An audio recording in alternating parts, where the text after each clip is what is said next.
नमस्कार आपण मैंने केमती अच्छा आशा कर समस्ते भलरे थे।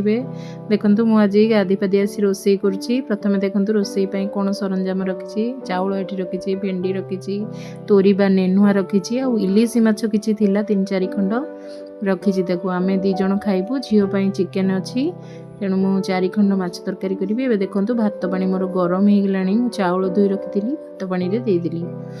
भात आग बसई दवा कथा उषुना चाउल तापर तोरी ये काटी देछि पियाज कच्चा लंका भेंडी भी धोईकी काटी देछि। सोरष किछि बाटिकी रखी सेटा रखी सोरिष मसला देकी भेंडी भाजी ए फुटण तेल पकई फुटण पकईदेली।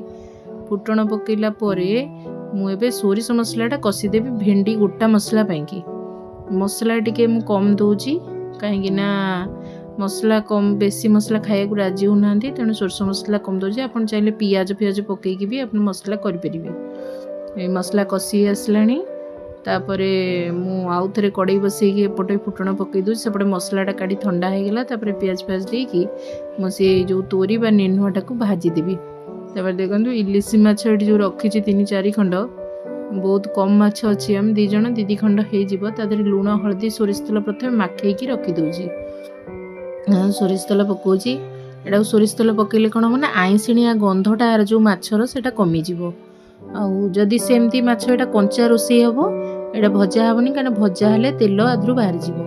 एबे पियाज कंचा लंका एपटे भाजी होगला मुझे जो तोरी काटिकी रखी तोरिकी देदेली। एबे देखो से लुण हलदी मु आड करदेवी ताकू पूरा एमती छचिंद्रा भाया भाजबे छचिंद्रा भाया ही लगुच भजाटा बाकी छचिंद्रा टिके ता स्मेलटा अलग आ स्मेलटा अलग मीठा लगे। माछ झोल जीरा गुंड टमाटर कंचा लंका सुखला लंका ए ग्राइंडिंग करदेवी। आप चाहिए गोटा जीरा भी ग्राइंडिंग करेंगे बाकी गोटा जीरा गुंड कौन प्लेन हेनी तो से भजा होगला।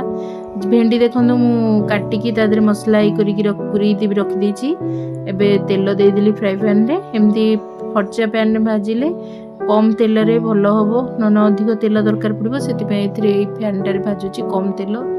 माछ तरकारी तेजपत्र देदेली टिके कला जीरा फुटेबे कहीं जीरा फुटेले भल लगे बाकी कला जीरा फुटेले माछ तरकारीटा टेस्ट हम।